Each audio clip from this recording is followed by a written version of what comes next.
మళ్ళీ ఎటుపోయింది మల్లిగాడు? వచ్చిండే ఆ మల్లిగాడు. వీని పేపర్లు ఏం లేదు మనం చదివేది, ఏమీ లేదు. ఇవన్నీ వచ్చి ముచ్చట్లే, ఇది ఒక్కటే చదవాలమ్మా. మీ హక్కులకు అండగా నేను ఉంటా. ఎట్లుంటావు? బ్లాక్మెయిల్ చేసుకుంటుంటావా? ఇదంతా కాదురా, నీ గురించి ఒక చేత్తా, దాన్ని చూపించినాక నీ గురించి మాట్లాడతా. ఇక ఎక్కువ కూడా వద్దు నీ గురించి ఎక్కువ మాట్లాడే కూడా జనం నవ్వుకుంటారు. ఇగో గీ చూడరా. నేను ఏ పార్టీకి చెందిన వ్యక్తిని కాదు. ఇండిపెండెంట్ లీడర్లు వస్తారు, అందరు వస్తారు. నేను వ్యక్తి పరంగా వ్యక్తి నచ్చితే, వ్యక్తి భావాలు నచ్చితేనే నేను సపోర్ట్ చేస్తాను. తీన్మార్ మల్లన్న లపుట్ మాటలు ఒకసారి వినండి, ఆ తర్వాత మాట్లాడతా. టిఆర్ఎస్ పార్టీలో వేసిన దండగా, కాంగ్రెస్ వాళ్ళకి వేసిన దండగా యూనిస్ ఆఫీస్ లో మొత్తం సెటిల్మెంట్ చేస్తున్నారు. మల్లన్నకి ఇన్ని డబ్బులు ఎట్లా వచ్చాయి? ఏమంటారు తెలుసా, నాయకులు డబ్బులు ఎక్కడ ఆఫీస్ ఇచ్చిందంటారు చూడు. కారు కొన్నారన్నారు, అన్ని లాగుతూ నేను చనిపోతున్న వ్యక్తికి ఇంత డబ్బులు ఎక్కడి నుంచి వస్తున్నాయి? యూనిస్ వెహికల్ అది. బాడకావు క్యూనిస్ ఏమందిరా, నీ ముగంది అన్నట్టు చెప్తారు. క్యూనిస్ వెహికల్ అది. క్యూనిస్ ఓనరే నువ్వు. క్యూనిస్ అనేది ఇప్పుడు ఏమంటాడు, అలా నేను ఎంప్లాయీని అంటాడు చూడు. వెహికల్ కాదు, తీన్మార్ మల్లన్న దగ్గర. అంటే నేను దాంట్లో డైరెక్టర్ కాదు, నేను ఎంప్లాయీ. ఫౌండర్ నేను. ఒక్క మాట చెప్పాలరా, క్యూనిస్ లో నువ్వు ఎంప్లాయీ అయ్యారా ఒప్పుకుందాం. క్యూనిస్ లో నీ జీతం ఎంత, ఇది చెప్పాలి. క్యూనిస్ లో నీ జీతం ఎంత, నీకు జీతం ఎంత ఇస్తున్నారు? నీ క్యూనిస్ లో నేను ఉద్యోగానికి పెట్టుకున్న లఫుట్ గాడేవాడు, క్యూనిస్ లో నీకు ఈ ఉద్యోగం ఇచ్చిన సన్యాసి గాడేవాడు, అది చెప్పాలి. నీ జీతం ఎంత, నీకు ఇన్నోవాలు ఎట్లా వచ్చినాయి, నీకు ఓలో కార్ ఎట్లా వచ్చింది, నీకు 3 కోట్ల బిల్డింగ్ ఎట్లా వచ్చింది, ఏది డెక్లాత్ ఉన్నది కదా, ఏది ఫిర్జాది గుడిలో డెక్లాత్ అనేది ఉంటుంది బిగ్ బజార్ పక్కన. ఆ డెక్లాత్ వెనుక నీకు 3 కోట్ల బిల్డింగ్ ఎట్లా వచ్చింది, నీకు అట్లనే రాజాపేటలో ఇటీవలే 12 ఎకరాల భూమి ఎట్లా కొన్నావు బినామీల మీద, ఇవన్నీ చెప్పాలి. నేను ఎంప్లాయీనే. మరి శాలరీ, ఎంప్లాయీ అయితే శాలరీ ఎంత బే? నీకు శాలరీ ఎంతరా? చనిపోతున్న వ్యక్తికి ఇంత డబ్బులు ఎక్కడి నుంచి వస్తుంది? తీసుకోవాలి.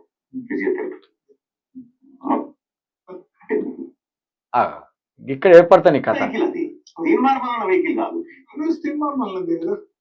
క్యూనిస్ వెహికల్ అంటే క్యూనిస్ మాట్లాడుతాదిరా, దానికి రూపం ఉన్నదా, దానికి ముఖం ఉన్నదా, కళ్ళు ఉన్నాయా? ఎవరు రావాడు క్యూనిస్ ఓనర్ ఎవరు చెప్పరా జరా చెప్పాలి. ఇప్పుడు చెప్పాలి గారి ఊరికే బొంకనే చెప్తాను నువ్వు. ఓకే సరే, క్యూనిస్ ఓనర్ వేడు ఉంటా. మరి నీ జీతం ఎంతరా? ఎంత జీతం అయితే నువ్వు 3 కోట్ల బిల్డింగ్ పెట్టుకున్నావురా? నేను దాంట్లో డైరెక్టర్ కాదు, నేను ఎంప్లాయీ. అవును, నువ్వు ఎంప్లాయీ. ఫౌండర్ నేను, కానీ ఇప్పుడు ఎంప్లాయీని. ప్రతిరోజు నా బిడ్డను హాస్పిటల్ తీసుకుపోవాలి, ఫిజియోథెరపీ. మా కూతురు కార్ లేదు, హాస్పిటల్ తీసుకుపోదానికి కార్లు అంటే పేషెంట్లు అంతా కార్లోనే పోతానులా, పేషెంట్లు అందరు కార్లోనే పోతారా? ఇంకా అబద్ధాలు చూడు ఇక్కడ ఉంటాయి.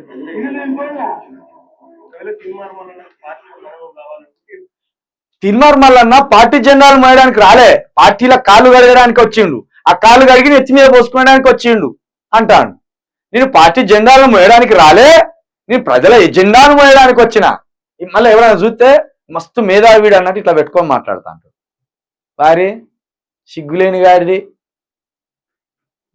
సిగ్గులేని మొక్కలు చెప్పు. విన్నారు కదా, నేనేం చెప్పాల్సిన అవసరం లేదు. ఇలాంటి లపుట్ మాటలు మాట్లాడేటోడు, ప్రజలను పిచ్చోళ్ళు ఏం చెప్పినా కానీ ప్రజలు నమ్ముతారని అనుకున్నటోడు, అవకాశాన్ని బట్టి పార్టీలను తిట్టి పార్టీలను చేరేటోడు, అవకాశాన్ని బట్టి తన యొక్క రంగులు మార్చే ఇలాంటి గెలిపిస్తారా? లేకపోతే జీవితం మొత్తం కాంగ్రెస్ పార్టీ జెండా మూసి యువత కోసం ప్రజల కోసం కొట్లాడిన ఈయన గురించి మనకు సంబంధం లేదు. కానీ మల్లిగాని గురించి అయితే ఇక మల్లిగాని మాయలు ఇంకా ఉన్నా, వాడు బీజేపీలోకి పోయినప్పుడు వాడి చెప్పులు మోసేటోళ్ళు ఉన్నారు కొందరు, వాడు కాంగ్రెస్ లో పోయినా ఇంకా వాడి చెప్పులు మోసేటోళ్ళు ఉన్నారు కొందరు, అదే విధంగా కోదండరాం పార్టీలో చేరినప్పుడు వాడి చెప్పులు మోసేటోళ్ళు ఉన్నారు కొందరు. కాబట్టి వానితోటి ఉన్న వాళ్ళంతా మీరు పిచ్చోళ్ళు రా, మీరు పిచ్చోళ్ళు అన్నా గొర్రెలు అన్నగా అయి ఉండాలి.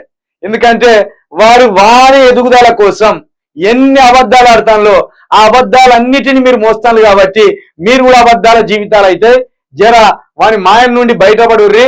వాడు పెద్ద దొంగ లఫుట్ గాడు, వాడిని మీరు నమ్మితిరా, వాడు చెవులలో పూలు పెడతాడురా బాబు. ఇంకేంటి కామెంట్ చదువుదాం. మళ్ళీగా మా బాత్రూమ్ కడుగుతూరా, 60,000 జీతం ఇస్తా, చెలో వెళ్ళురా. 60,000 జీతం ఇస్తారట. ఆయన బాత్రూమ్ కడగడానికి వెళ్ళే వాళ్ళు తెలంగాణ పీపుల్ అట. మళ్ళీగా నా బాత్రూమ్ కడగడానికి రా, నీకు 60,000 జీతం ఇస్తా అంటాను. పో, నువ్వు జీతగానివేగా, నువ్వే అన్నావుగా నేను ఓనర్ని కాదు జీతగాని అని. పోరా. మొదటి ముఖ్యమంత్రి దళితుడు అని చెప్పి కేసీఆర్ రండా మా దళితులను మోసం చేసిన బార్కవ్ కేసీఆర్ అంటారు. వారి తమ్మి కేసీఆర్ చేయలేదనేది అందరికీ తెలుసు. కేసీఆర్ 3 ఎకరాల భూమి చేయలేదని అందరికీ తెలుసు. కానీ కేసీఆర్ వద్దని వచ్చింది కదా. మరి కేసీఆర్ మొదటిసారి 2014లో దళిత ముఖ్యమంత్రిని చేస్తా అన్నాడు, చేయలే, మోసం చేసిండు. కానీ 2018లో మళ్ళీ దళితులంతా కలిసి ఎందుకు ఓట్లు వేసిండు అంటే మీరు బానిసలా ఏంది ఆలోచించుకోవాలి ఒక్కసారి. ఓట్లు మీరేసి మాకు వేయలేదంటే ఎట్లా? మీ 80 లక్షల మంది దళితులు కేసీఆర్ కు ఓటు వేయకపోతే అయిపోయేది కదా ఆ రోజే. కాబట్టి కామెంట్స్ ఇప్పుడు పెట్టి కూడా వృధానే. ఎందుకంటే మన నోరు బోరు తప్పించి ఓట్లు ఆయనకే వేసిండు ఆ రోజు. ఇప్పుడు కేసీఆర్ వద్దనే మళ్ళీ కొట్టుకున్నారు. హాయ్ ప్రవీణ్ అన్న, గుడ్ మార్నింగ్ తెలంగాణ, జై కేసీఆర్ అన్న. రోజుకొకసారి ఆంధ్రజ్యోతి రాధాకృష్ణ గాని, తిన్మార్ మల్లి గాని, రగ్ గాని బాగా అరుసుకో అన్న. అరుచుకుంటూనే ఉన్నాం, వాళ్ళని దొంగలను అరుచుకుంటూనే ఉన్నాం, వాళ్ళ చెమడలు తీస్తూనే ఉంటాం. ఖచ్చితంగా వాళ్ళ చెమడలు తీసుడే. ఇక ఇది పక్కన పెడితే తెలంగాణ ప్రజలారా మరొకసారి చెప్తున్నా, తెలంగాణ ఆగం కావద్దన్నా, హైదరాబాద్ ఆగం కావద్దన్నా, హైదరాబాద్ తెలంగాణ రాష్ట్ర రాజధానిగా ఉండాలన్నా తెలంగాణ ప్రాంత నాయకులనే నమ్మండి, తెలంగాణ కోసం కొట్లాటనే నమ్మండి. ఏ గుజరాత్ నాయకున్నో కాంగ్రెస్ నాయకున్నో నమ్మితే అద్మానం అయిపోతుందని మరొకసారి తెలియజేస్తూ, ఇక మన ఛానల్ కోసం సాయం చేయాలని ఎవరికి ఉన్నా తప్పకుండా ఇక్కడ ఇచ్చిన 9704642996 నెంబర్ కి తప్పకుండా మీ వంతు సాయం అందిస్తారని ఆశిస్తూ, ఇది ఇవాల్టి మార్నింగ్ న్యూస్. చూస్తూనే ఉండండి యూ న్యూస్.